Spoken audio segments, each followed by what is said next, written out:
Welcome to Break Free to Brilliance podcast, empowering women in business through thought-provoking interviews and insights.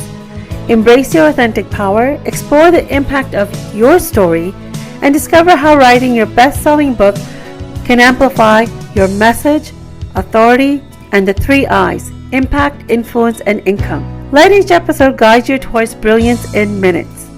This is your host, Seema Giri. Welcome to another amazing episode of Break Free to Brilliance podcast. This is your friend and host, Seema, and I'm so glad you're here with me today. April is a special month. It is the second quarter of the year, and it brings an opportunity to pause, reset, and ask ourselves, how am I really doing?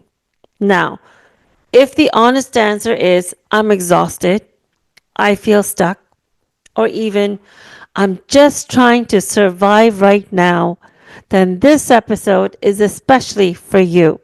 Because today, we're not just talking about burnout, we're unpacking what causes it, how to recognize it early, and how to rebuild your business and your energy from a place of alignment, not anxiety.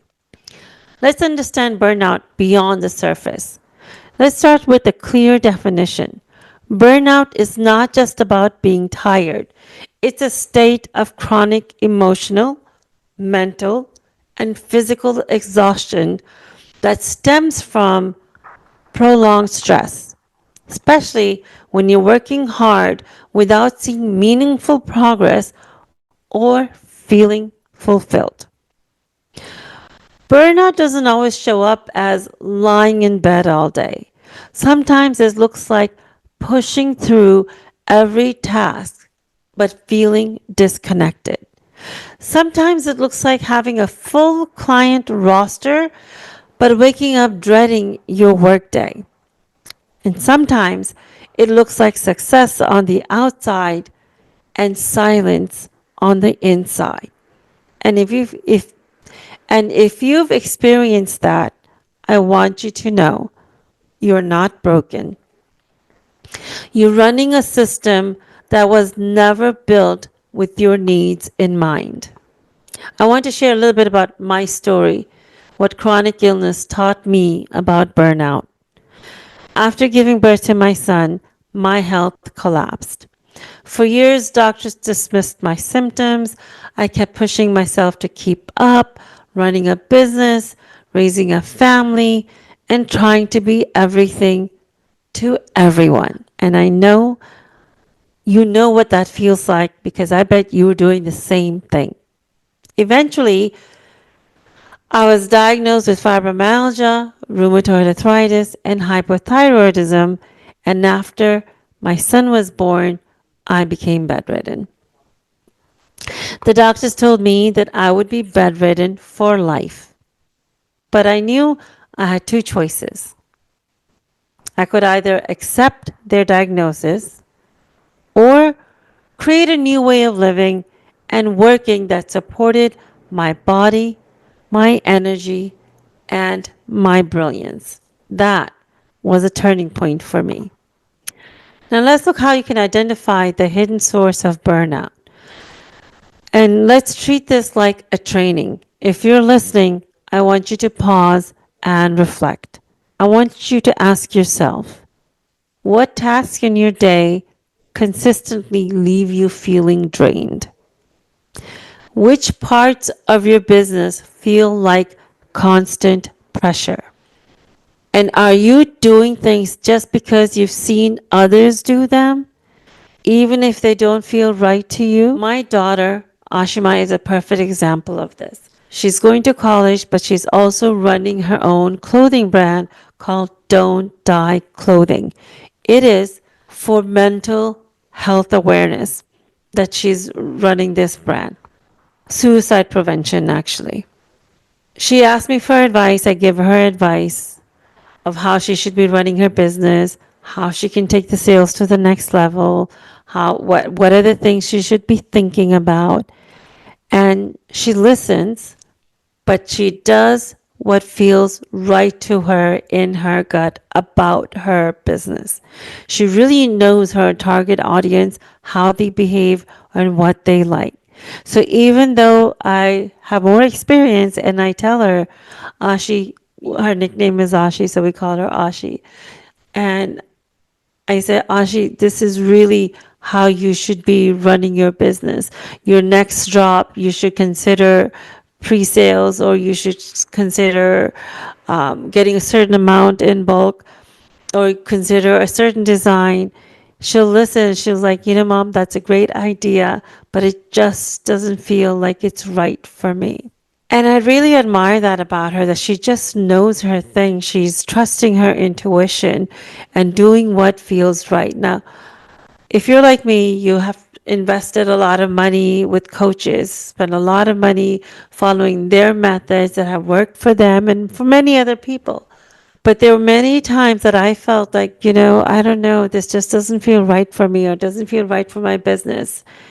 And sometimes I powered through and did it anyway, and sometimes it worked and sometimes it didn't. So you really need to listen to your gut and understand, what feels right, and follow that, because this, my friend, is your business. It came to you in your vision because this vision is meant for you, and you are a totally unique and different kind of person from everyone else. So the things that are going to go right for you and things that are going to go well for you are going to be different for others. We can follow best practices, but innovation is also very important. That's going to come from you. So one of my clients, Aisha, had a powerful message and a growing audience, but she felt like she was always catching up, writing content, responding to emails, managing her calendar, doing her own tech setup.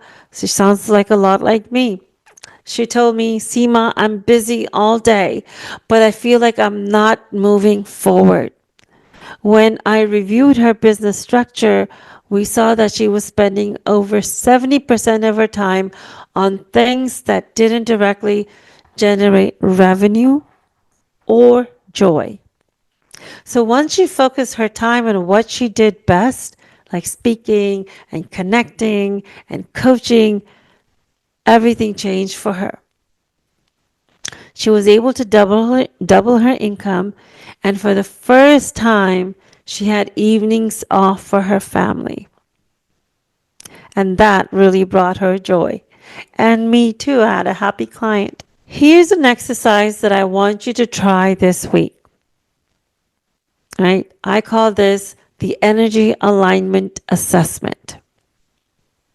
So the first step is to list every task you did last week, both business and personal. Step 2, next to each task, rate it. E for energizing, N for neutral, and D for draining.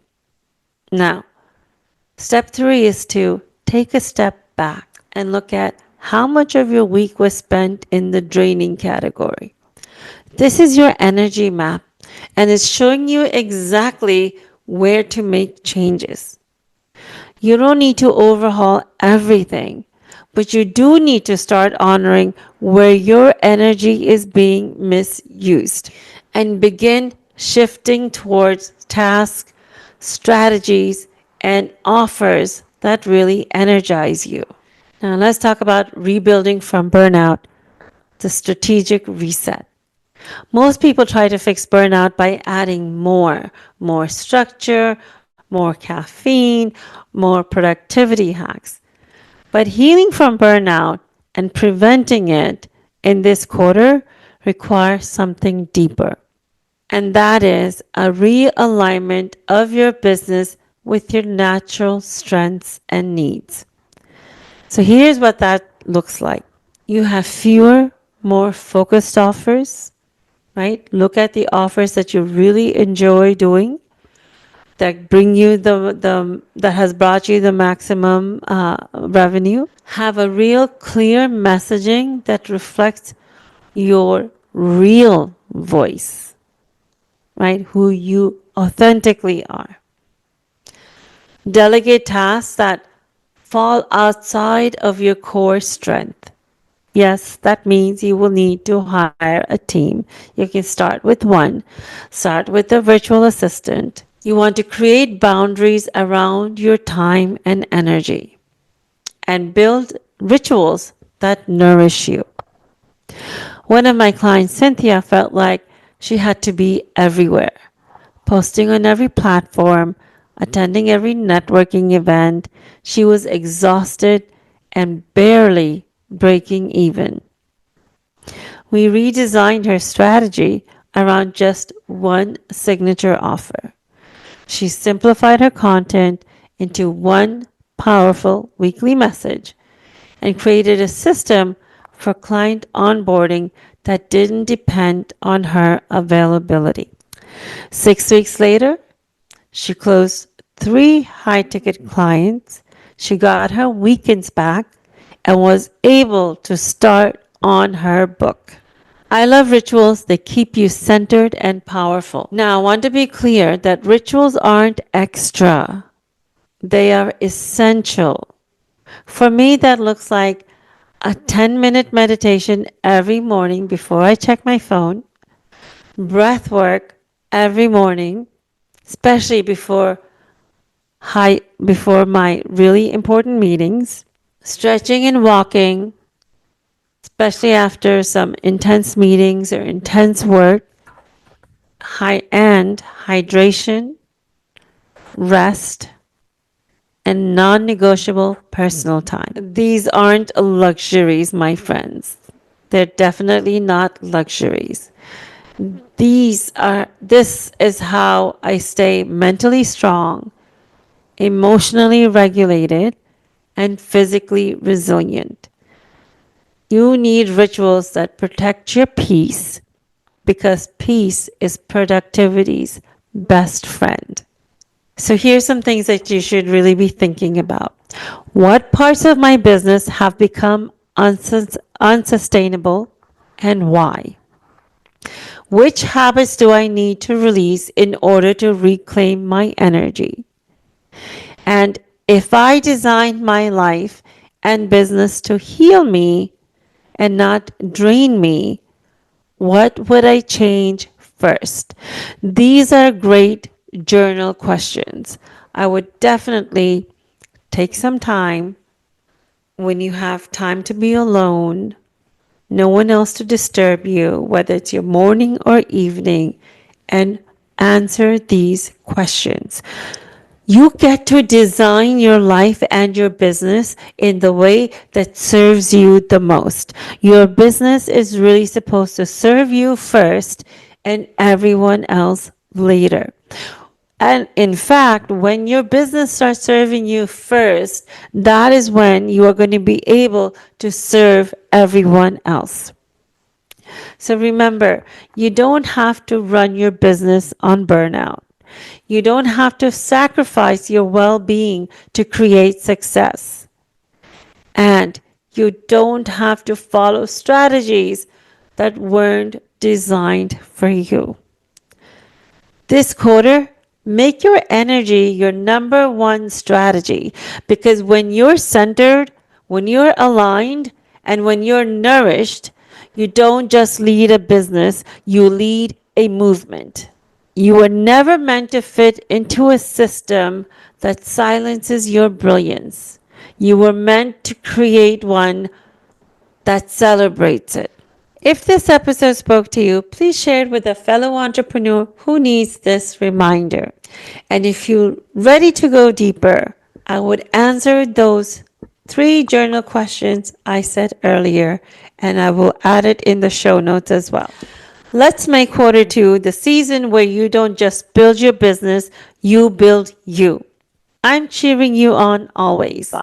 And I want to take a moment to mention that the content shared in this podcast is for educational and entertainment purposes only. My guests and I share personal experiences and real life examples that have helped us live our best lives, much like friends sharing stories.